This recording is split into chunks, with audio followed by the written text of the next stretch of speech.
다 같이 일어나셔서 하나님의 말씀 한 목소리로 읽겠습니다. 이사야서 1장 1절에서 3절까지의 말씀입니다. 구약성경 966페이지입니다. 이사야서 1장 1절에서 3절 말씀을 다 같이 읽겠습니다. 유다 왕 우시야와 요담과 아하스와 히스기야 시대에 아모스의 아들 이사야가 유다와 예루살렘에 대하여 본 이상이라. 하늘이여 들으라. 땅이여 귀를 기울이라. 여호와께서 말씀하시기를 내가 자식을 양육하였거늘 그들이 나를 거역하였도다. 소는 그 임자를 알고 나귀는 주인의 구유를 알건만은 이스라엘은 알지 못하고 나의 백성은 깨닫지 못하는도다 하셨도다. 아멘.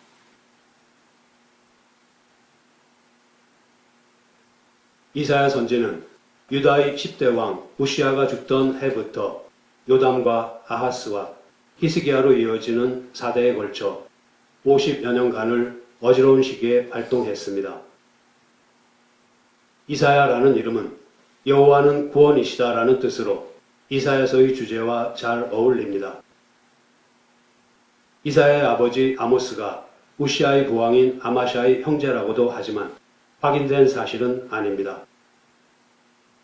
참고로 이사야의 아버지 아모스는 선지자 아모스와는 다른 사람입니다. 아무튼 이사야는 왕궁에 자유롭게 드나들며 왕과 고관들을 만날 수 있었으며 왕의 행적을 기록할 만큼 왕 가까이에서 활동했던 것으로 보입니다. 이사야 선지가 이사야서를 기록한 목적은 타락한 유다의 백성에게 우상 숭배를 그치고 하나님의 백성 본연의 자세로 돌아올 것과 도덕적인 부패에서 돌아설 것을 선포하는 것이었습니다. 이사야 선지는 영적 타락은 물론 정치와 사회 문제까지 광범위하게 걸쳐 예언했습니다. 유다가 당면한 안나는 그 원인이 이스라엘 백성과 하나님 사이에 죄가 들어와서 정상적인 교제가 이루어지지 못하고 있기 때문이라고 외쳤습니다. 이사야 선지는 신정국가인 이스라엘의 모든 국가적 그리고 사회적 재앙의 근원이 종교적 부패에 있다고 힘주어 말합니다. 그는 유다가 망할 것이라고 예언하면서도 남은 백성의 회복 또한 잊지 않고 예언함으로써 백성에게 소망을 주고 있습니다. 이렇게 이사야 선지는 메시아를 통한 이스라엘, 더 나아가서는 전 인류의 소망인 하나님의 나라를 예언한 위대한 선지자였기 때문에 그를 메시아적 선지라고 부르기도 합니다. 이사야서에서 나타나는 정죄와 심판에 이은 회복의 메시지는 단지 이스라엘이 회개하고 하나님께로 돌이킨 결과로 주어지는 것이 아닙니다. 그것은 마치 부모가 잘못한 자식의 종아리를 회초리로 때리고 난 후 잠든 자식의 상처에 약을 발라주며 마음 아파하는 심정에서 나온 것입니다. 다시 말하면 단순히 이스라엘의 책임 있는 행동의 결과가 아니라 하나님의 주권적인 구원 사역에서 비롯된 것입니다. 여호와와 이스라엘 백성 사이의 언약적 관계가 그 근거입니다. 우리는 그것을 여호와라는 말의 뜻인 나는 너희와 항상 함께 있겠다. 항상 너희와 함께 있으면서 내가 되리라 약속한 그 하나님이 될 것이다. 나는 너희와 항상 함께 있으면서 내 언약을 이루겠다에서 찾아볼 수 있습니다.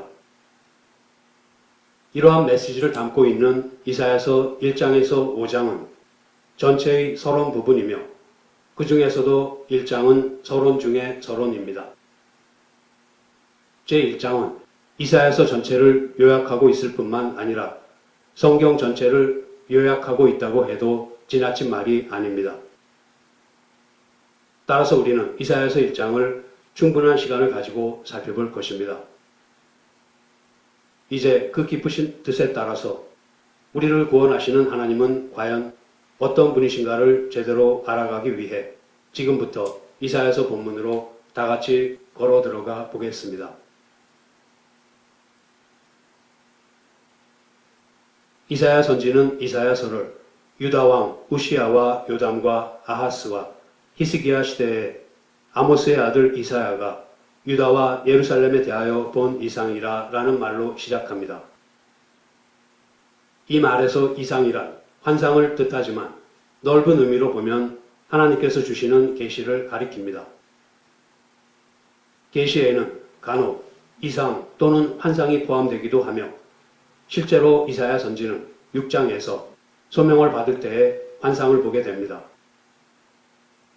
여기서 이사야 선지가 이상이라는 말을 사용하는 이유는 선포하는 내용이 자기가 연구하여 발표하는 것이 아니라 하나님께서 주신 말씀이라는 것을 나타내기 위해서입니다. 본문 2절에 나오는 여호와께서 말씀하시기를 이라는 표현이 그것을 뒷받침해주고 있습니다. 이것을 통해서 이사야 선지는 자기는 단지 하나님의 대변자에 불과하다는 것을 나타내고 있습니다. 그리고 자기가 선포하는 것을 이스라엘이 들어야 하는 중요한 이유가 바로 그것이 하나님의 말씀이기 때문이라고 밝히고 있는 것입니다. 혹시 우리들 가운데에는 멀고 먼 주전 8세기경에 일어난 일이 과연 21세기에 살고 있는 우리와 무슨 상관이 있을까 하는 의문을 갖는 사람도 있을 것입니다. 그러나 우리가 여전히 이사야서를 공부해야 하는 이유도 그것이 바로 영원한 하나님의 말씀이기 때문입니다. 하나님께서 이스라엘을 택하시고 말씀을 주시며 보호하시고 인도하신 것은 그들을 통해서 다른 민족들을 하나님 앞으로 부르시기 위해서였습니다. 그러므로 죄에 빠진 이스라엘을 향해 주시는 말씀은 또한 고통에 빠진 인류 전체에게 주시는 하나님의 말씀입니다. 우리는 이사야서를 공부하면 공부할수록 당시 이사야 선지가 전한 메시지를 들었던 이스라엘의 형편이 우리가 살고 있는 이 시대의 형편과 결코 다르지 않다는 것을 알게 될 것입니다. 당시의 이스라엘 백성에게 해당되었던 것이 모두 우리 개개인에게도 해당된다는 사실을 깨닫게 될 것입니다. 오래전에 이스라엘에게 주신 말씀이지만 그 말씀이 늘 새로울 수밖에 없는 것은 지식의 진보나 역사상의 변화와 발전에도 불구하고 전혀 바뀌지 않은 한 가지 사실, 곧 인간의 죄에 관한 것이기 때문입니다. 창세기부터 요한계시록까지를 관통하는 주요 주제 중에 하나가 하나님과의 관계에 있어서의 인간의 상황입니다. 그러한 측면에서 볼 때에 선지자들을 비롯한 여러 성경 기자들의 가르침이 시대와 상황과 개인적인 조건, 그리고 문체와 양식과 관점 등이 다름에도 불구하고 일치하는 것은 그것이 바로 한 분, 하나님으로부터 받은 말씀이기 때문입니다. 그러므로 이사야서의 말씀은 오늘날의 우리에게도 꼭 필요한 말씀입니다. 이사야 선지는 2절에서 하늘과 땅을 증인으로 부릅니다. 그리고 3절에서는 소와 나귀를 빗대어서 인간의 상태를 설명합니다. 인간을 제외한 모든 것이 하나님께서 지으신 목적대로 자연의 법칙을 잘 따르고 있습니다. 해는 여전히 정해진 시간에 뜨고 지며 별과 달 또한 자기 자리를 지키고 있습니다. 철따라 꽃이 피고 과실이 맺혀집니다. 동물들과 물고기들도 자연에 순응하며 잘 살아가고 있습니다. 그러나 인간만이 그렇지 못합니다. 인간을 제외한 다른 피조물들은 정상인 반면 인간은 비정상이 되고 말았습니다. 하나님께서는 법정에서 하늘과 땅을 증인으로 세우시고 자연과 창조의 법칙을 지키지 못하고 있는 인간의 한심스러운 모습을 밝히 드러내십니다. 비정상이 된 인간으로 말미암아 모든 피조물들은 공경에 처하게 된 것입니다. 피조물에 고대하는 바는 하나님의 아들들이 나타나는 것이니 피조물이 허무한데 굴복하는 것은 자기 뜻이 아니요 오직 굴복케 하시는 이로 말미암음이라. 그 바라는 것은 피조물도 썩어짐의 종노릇한 데서 해방되어 하나님의 자녀들의 영광의 자유에 이르는 것이니라. 이 세상은 하나님께서 지으시고 의도하신 상태로부터 너무도 많이 벗어나 있습니다. 따라서 새로운 시작, 곧 새 창조 혹은 중생이 필요하며 그것을 위해서 인간은 먼저 인간 자체가 잘못되었다는 사실을 분명히 알아야 합니다. 그리고 인간이 그러한 상황에 처하게 된 것은 오직 자기 자신 때문이라는 것을 알아야 합니다. 하나님께서 말씀하셨습니다. 내가 자식을 양육하였거늘 그들이 나를 거역하였도다.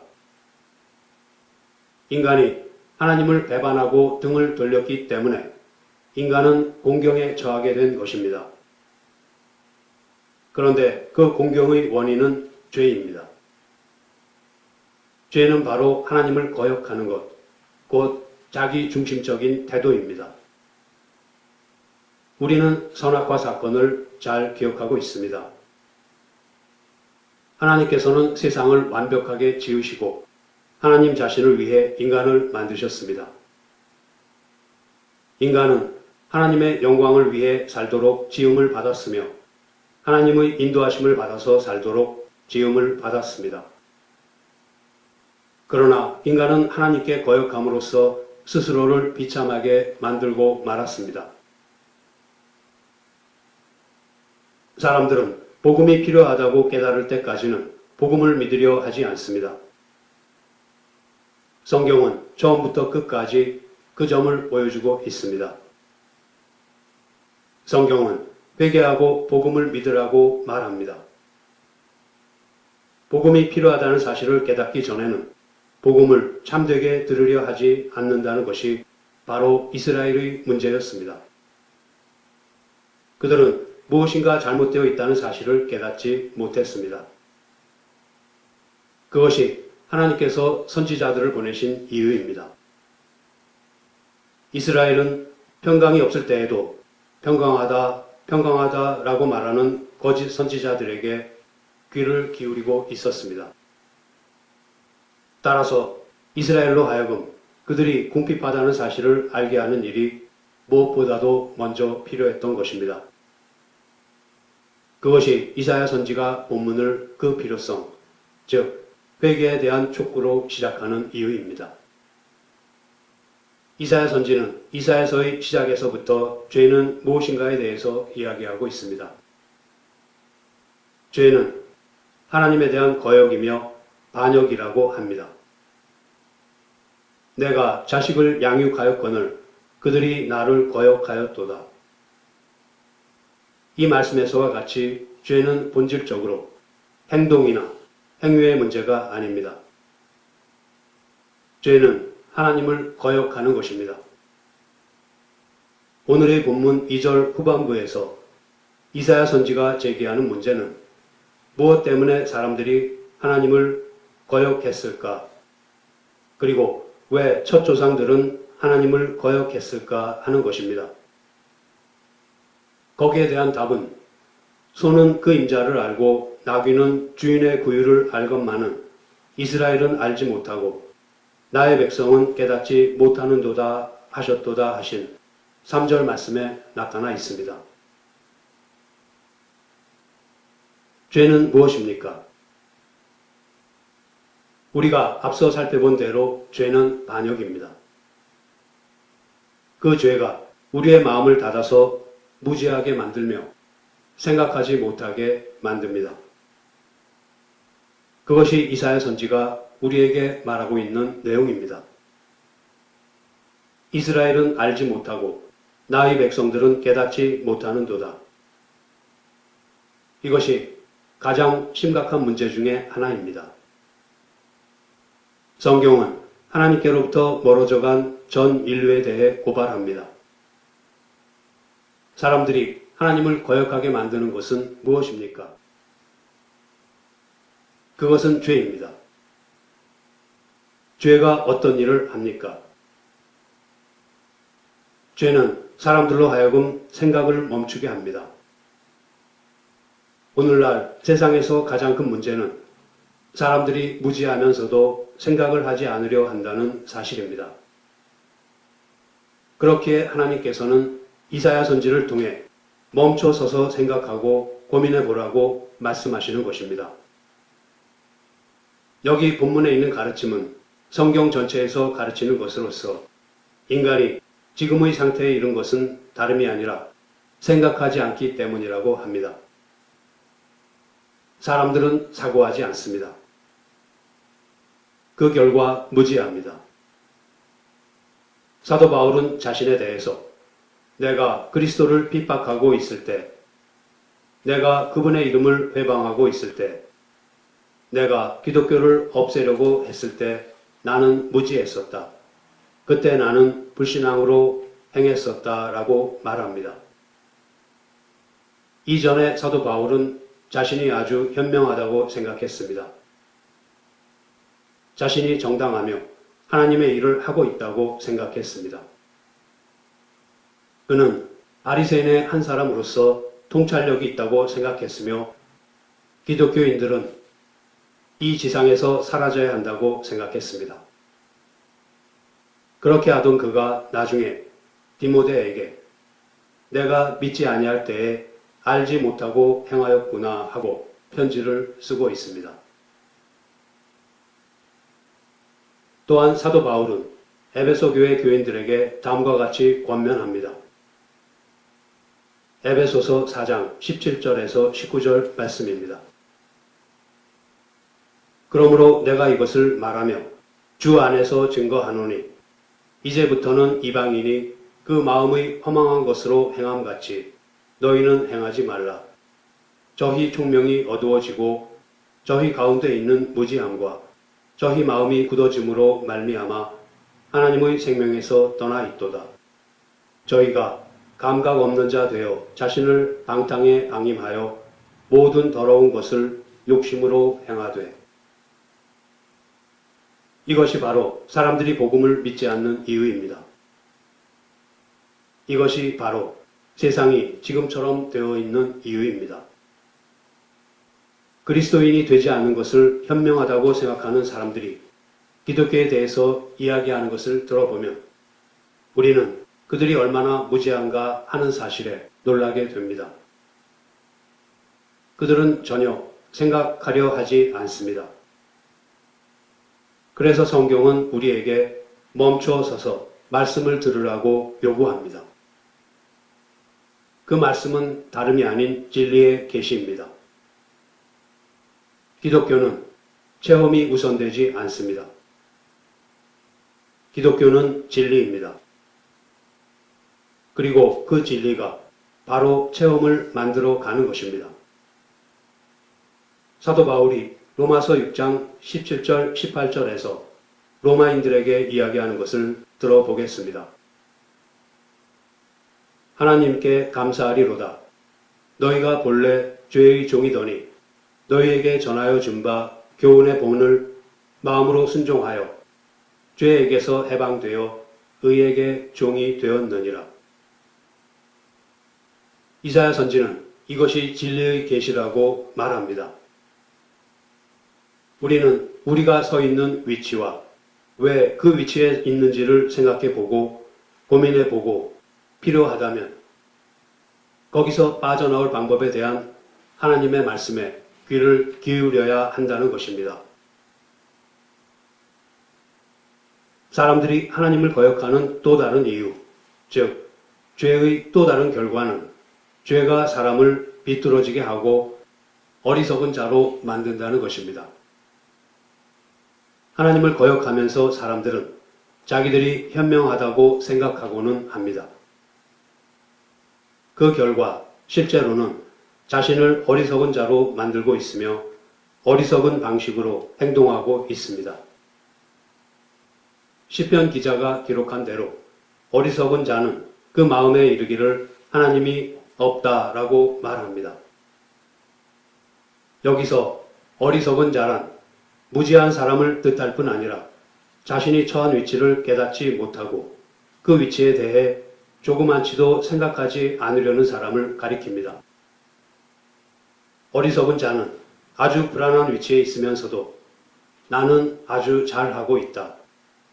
모든 일이 다 잘되고 있다라고 말합니다.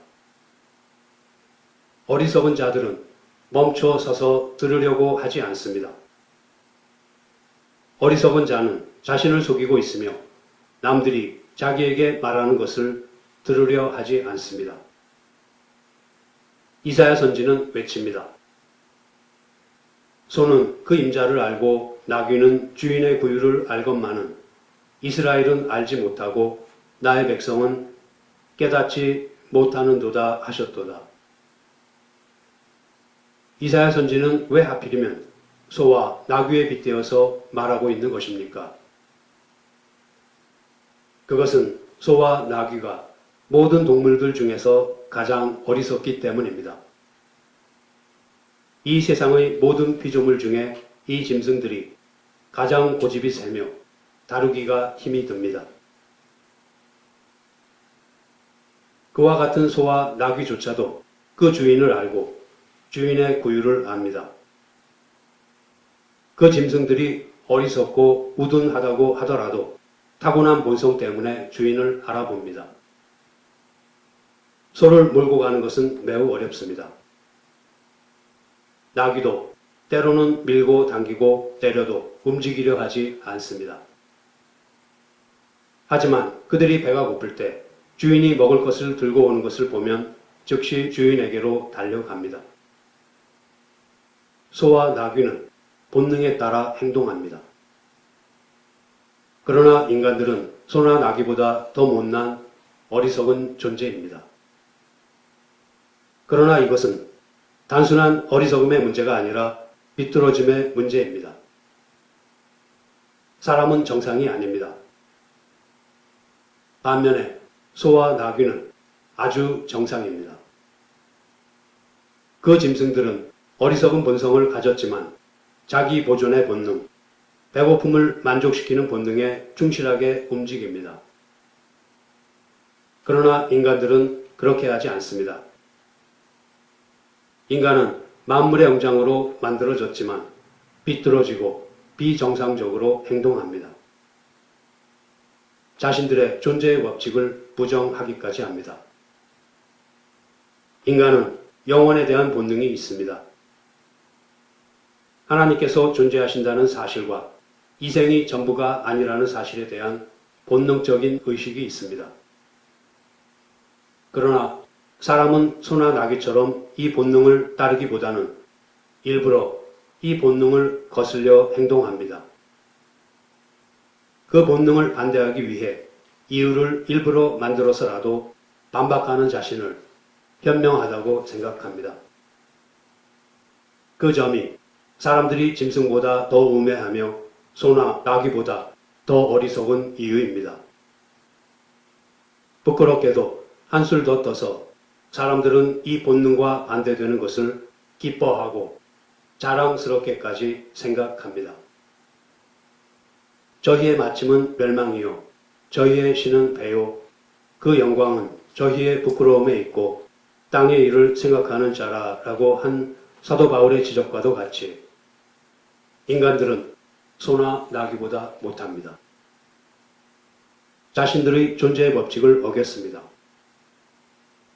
그리고 마침내 사람들은 그들을 구원하기 위해 제공된 모든 교훈과 모든 빛을 거절합니다.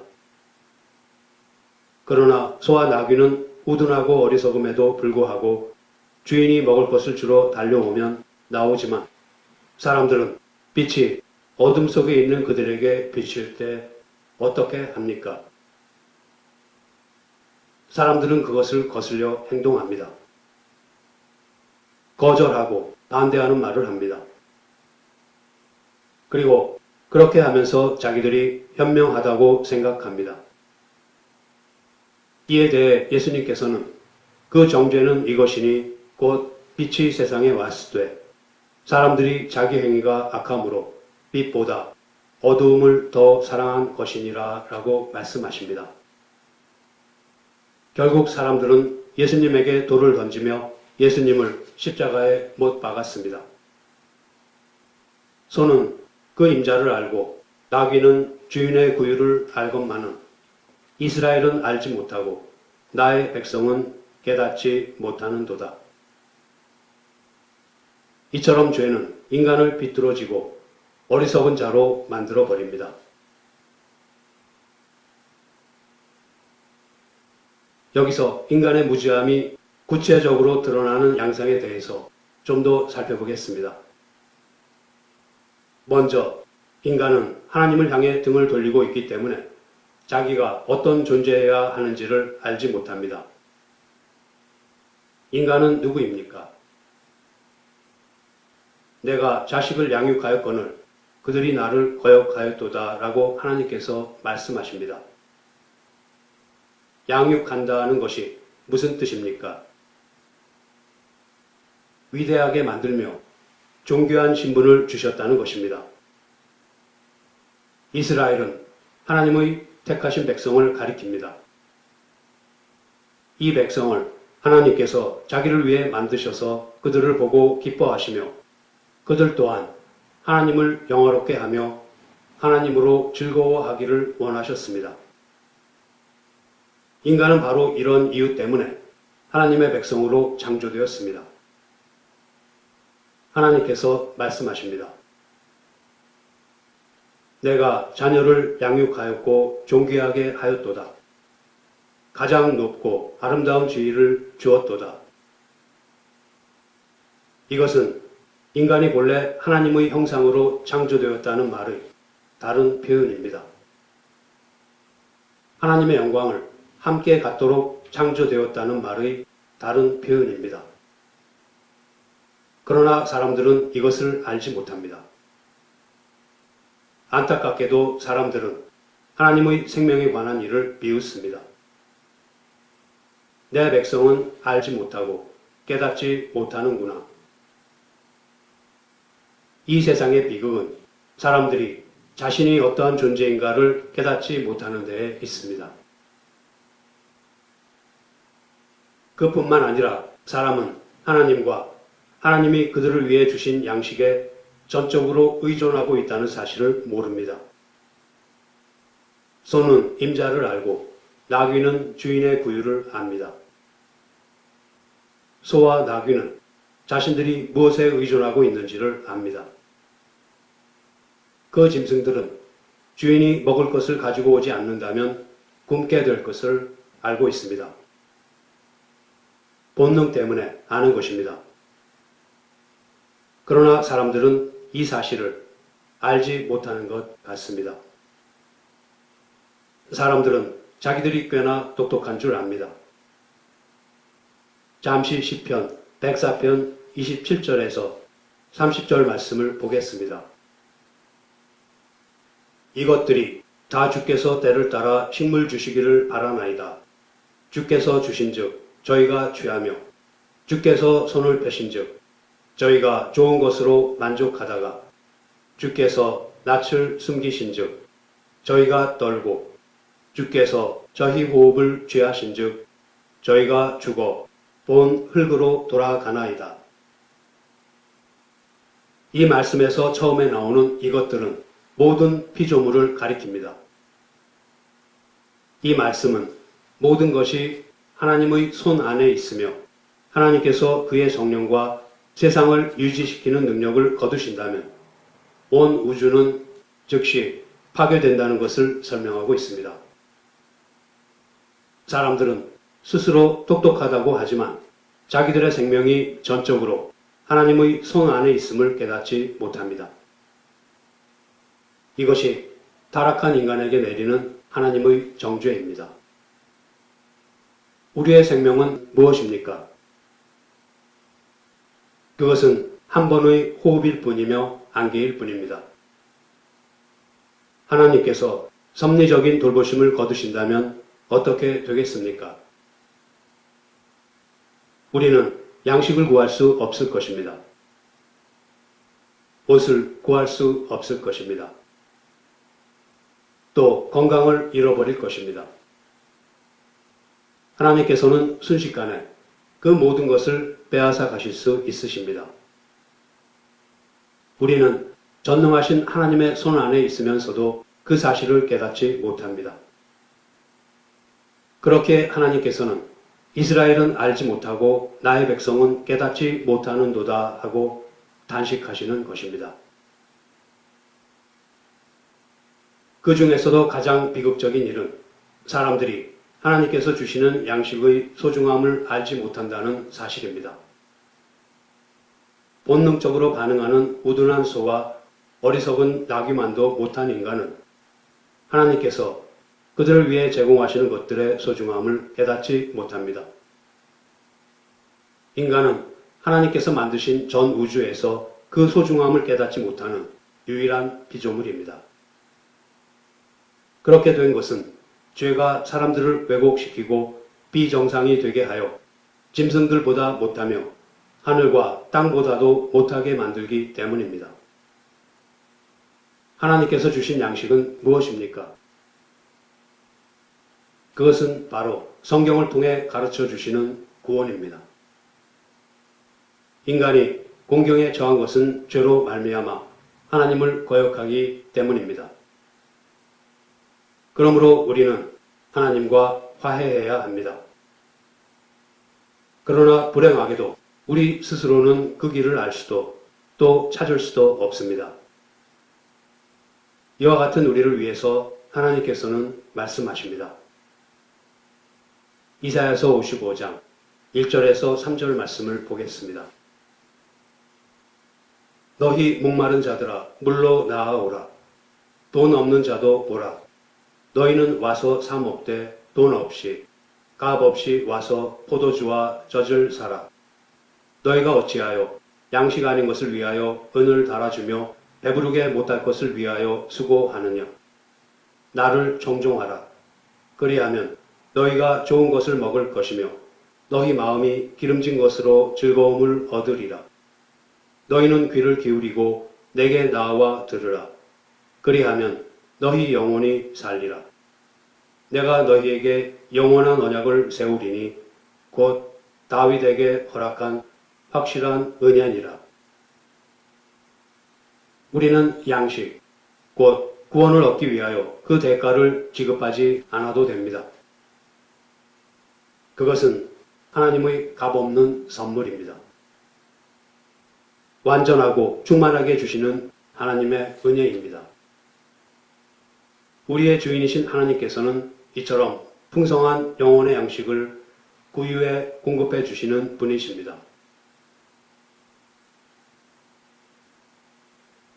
이제 말씀을 마치겠습니다. 만일 우리들이 하늘과 땅처럼 하나님께서 주신 법을 따르지 않는다면 우리에게는 비참함과 고통만이 있을 뿐입니다. 내가 죄악 중에 출생하였으며 모친이 죄 중에 나를 잉태하였나이다 하는 다윗의 고백과도 같이 우리는 처음부터 하나님을 거역하는 자로 태어났습니다. 따라서 우리의 생명을 비롯한 모든 것을 그것의 주인이신 하나님께 온전히 의존하기 전까지는 결코 평화를 찾지 못할 것입니다. 하나님을 거부하고 우리의 방식대로 삶을 살아가는 것이 바로 우리가 겪는 고통의 원인입니다. 회개하고 하나님께로 돌아서지 않는다면 이 세상의 삶 끝에서 우리를 기다리는 것은 다름이 아닌 지옥입니다. 은혜로우시고 사랑이 많으신 하나님께서 이사야 선지를 보내셔서 말씀하시는 것은 우리를 저주하시기 위해서가 아니라 그 반대로 우리를 구원하시기 위해서입니다. 이사야 선지는 우리에게 누가 우리의 주인이신지를 알고 있느냐고 묻고 있습니다. 그 주인께서 우리를 위해 하신 일, 또 앞으로 하실 일, 그리고 구유에 그토록 풍성한 영혼의 양식을 마련해 놓으셨다는 사실을 아느냐고 묻고 있습니다. 아직 그 사실을 모르고 있다면 깊이 생각해 보라고 권면합니다. 하나님의 말씀을 들으라고 호소합니다.